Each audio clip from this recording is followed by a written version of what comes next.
Good morning बच्चों। आज हम लोग पढ़ेंगे क्लास थर्ड में तितली की उड़ान। तो तितली हमेशा इतनी सुंदर नहीं होती। वह जीवन की शुरुआत में एक कीड़े के समान होती है, एक कीड़े के जैसे होती है, जिसको इल्ली कहते हैं।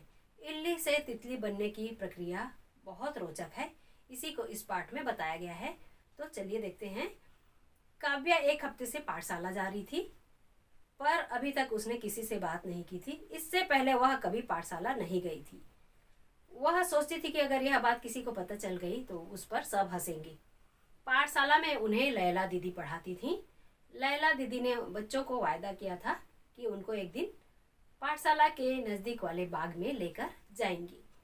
तो एक दिन लैला दीदी ने सारे बच्चों को पाठशाला के नज़दीक वाले बाग में लेकर गई। वहाँ पर बाग में रंग बिरंगे फूलों से भरा हुआ था। फूलों पर रंग बिरंगी तितलियां मंडरा रही थी। तितलियां कई रंगों की थीं। तो बच्चे खुश होकर तितलियों को देख रहे थे। तभी मैरी जोर से बोली, दीदी देखो, इतने सुंदर तितलियों के बीच कैसा अजीब सा कीड़ा। तो दीदी ने कहा, मुस्कुराते हुए बोली, मैरी यह अजीब सा कीड़ा इल्ली है। क्या किसी को पता है इल्लियां बड़ी होकर क्या बनती हैं? इल्लियां बड़ी होकर तितली बनती हैं। काव्या के पेट में कुलबुलाहट होने लगी। उसे जवाब आता था, लेकिन वह सोचकर बोल नहीं पा रही थी। गहरी सांस लेते हुए काव्या ने जवाब दिया, दीदी इल्लियां बड़ी होकर तितली बन जाती हैं। बिल्कुल सही जवाब लैला दीदी ने कहा और उन्होंने तितलियों के बारे में आगे बताना शुरू किया। तितलियां सिर्फ कुछ ही हफ्तों के लिए इल्लियां बनी रहती हैं।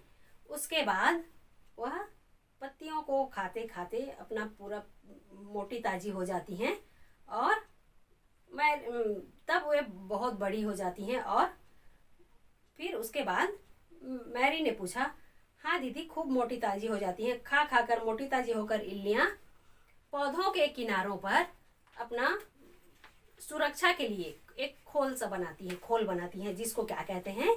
इसी खोल के अंदर वो बढ़ती रहती हैं और अंदर में रहती हैं और उसको कहते हैं, उस खोल को, ककून।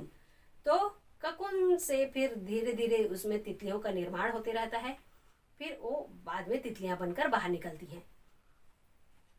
इस खोल को कहते हैं ककून और ककून के अंदर से तितलियां बनकर बाहर निकलती हैं। अच्छा बच्चों, क्या कोई मुझे बता सकता है तितलियां फूलों पर क्यों मंडराती हैं? तो दीदी, तितलियां फूलों पर इसलिए मंडराती हैं, बच्चों ने जवाब दिया, क्योंकि वे फूलों से पराग चूसती हैं। मैरी का हाथ पकड़ते हुए काव्या ने कहा, काव्या तुझे तो तितलियों के बारे में बहुत कुछ जानकारी है। तो लैला दीदी ने बोली काव्या को। काव्या मुस्कुराते हुए बोली, हाँ दीदी, मुझे तितलियां बहुत पसंद है और मेरी चाची भी मुझे तितलियों के बारे में बहुत सारी बातें बताती रहती हैं, इसलिए मुझे तितलियों के बारे में बहुत कुछ जानकारी है। और चाची यह भी बताती हैं कि तितलियां दिखने में बहुत छोटी होती हैं पर होती बहुत बहादुर हैं। काव्या की बातें सुनकर सभी बच्चे तितलियों की तरह, खुले पंखों की तरह मुस्कुराने लगे। ठीक है, आप लोग भी इस पाठ को अच्छे से पढ़ेंगे बच्चों।